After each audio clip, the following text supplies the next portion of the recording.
Assalamualaikum warahmatullahi wabarakatuh. Eh, Teman-teman, kita ketemu lagi di chapter kedua kita. Kalau sebelumnya kita membahas tentang konsep eksistensi terhadap Tuhan, maka hari ini yang sedang ramai, yang sedang famous, yang sedang masyhur di zaman kali ini, yaitu terkait krisis lingkungan. Karena seperti yang kita ketahui bersama, bahwa lingkungan itu hidup bersama kita, sehingga bentuk peduli kita terhadap lingkungan itu harus tercapai secara jelas. Nah, dalam kasus kali ini, dalam case kali ini, kita tidak hanya membahas krisis lingkungan yang seperti apa bentuknya, tapi melainkan bagaimana korelasi ataupun bentuk solusi yang dihadirkan dari agama itu terhadap krisis lingkungan. Karena Indonesia itu yang notabene-nya ataupun didominasi oleh orang-orang Muslim, itu bagaimana agama Islam khususnya itu menilai krisis lingkungan, baik dalam secara skriptualis, mungkin dalam kitab Al-Quran, ataupun dalam agama-agama lain.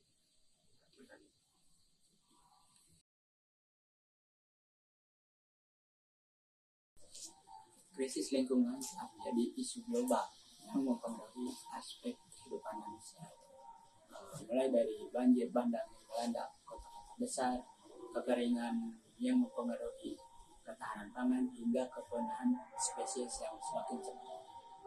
Menurut laporan Perserikatan Bangsa-Bangsa atau PBB, lebih dari 1 juta spesies hewan atau tumbuhan itu punah akibat aktivitas manusia. Namun hal ini bukan hanya soal statistik, melainkan soal kehidupan bagi manusia dan generasi yang akan datang. Nah, krisis ini mengundang kita untuk merenungkan apa sih yang menjadi tanggung jawab kita sebagai penghuni planet ini.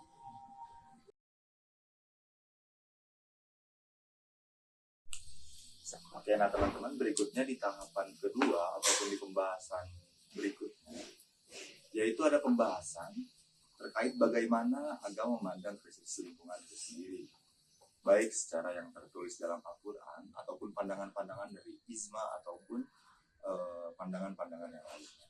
Nah, di sini bahwa agama-agama secara keseluruhan itu memiliki konsepnya masing-masing dalam merawat lingkungan.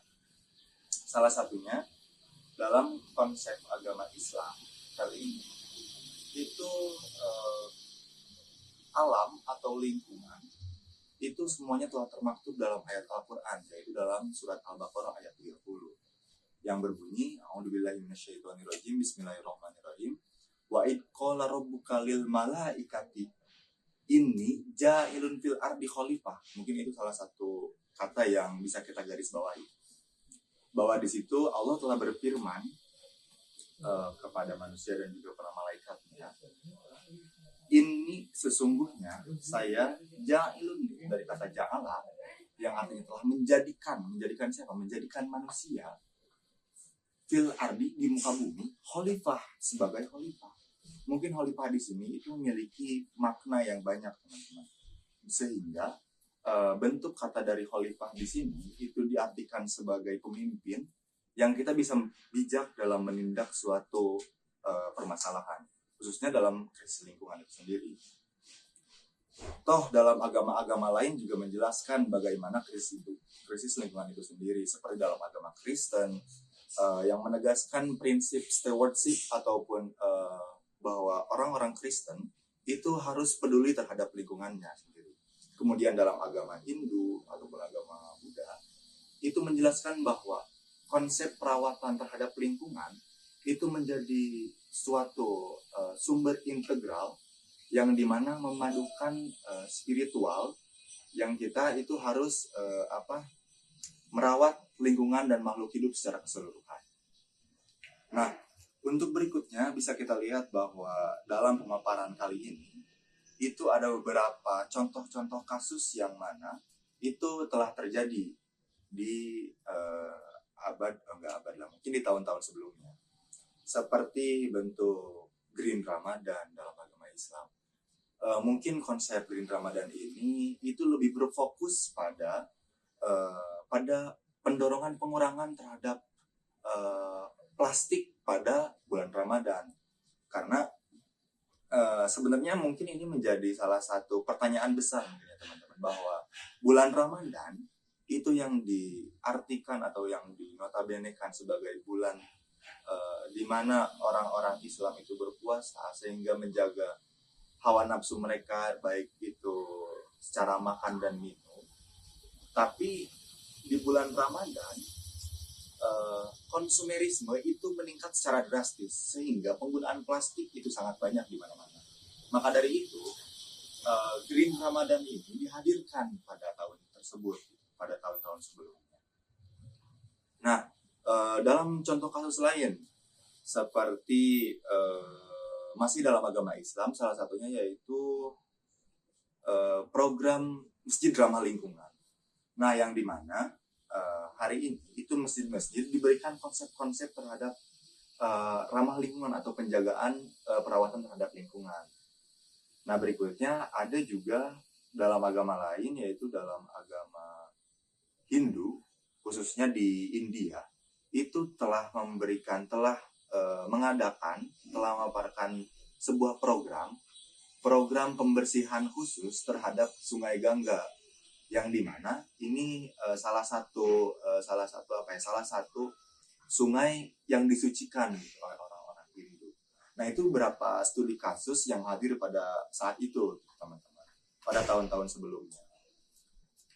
Dengan adanya kasus-kasus seperti itu, sehingga kita bisa langsung melihat gitu, secara langsung, bahwa hari ini pentingnya dalam merawat ataupun menjaga lingkungan itu dikhususkan tidak hanya untuk agama Islam saja, melainkan untuk kita sebagai manusia gitu, dalam krisis lingkungan.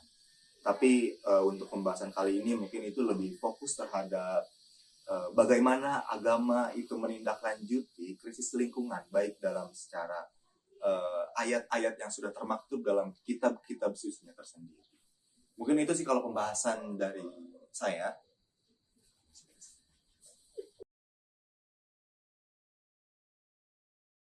Krisis lingkungan adalah panggilan untuk kita semua, bukan hanya sebagai manusia, melainkan juga sebagai makhluk spiritual. Agama dengan nilai-nilainya yang universal dapat menjadi sumber inspirasi dalam menjaga bumi. Nah, mari kita bersama-sama mengambil tindakan, mulai dari langkah kecil seperti tidak membuang sampah sembarangan, menanam pohon, dan mendukung gerakan lingkungan di komunitas kita. Karena bumi bukan hanya milik kita, tetapi juga untuk generasi yang akan datang. Nah, jadi bagaimana Anda akan menjawab panggilan ini? Terima kasih telah menyaksikan. Sampai jumpa.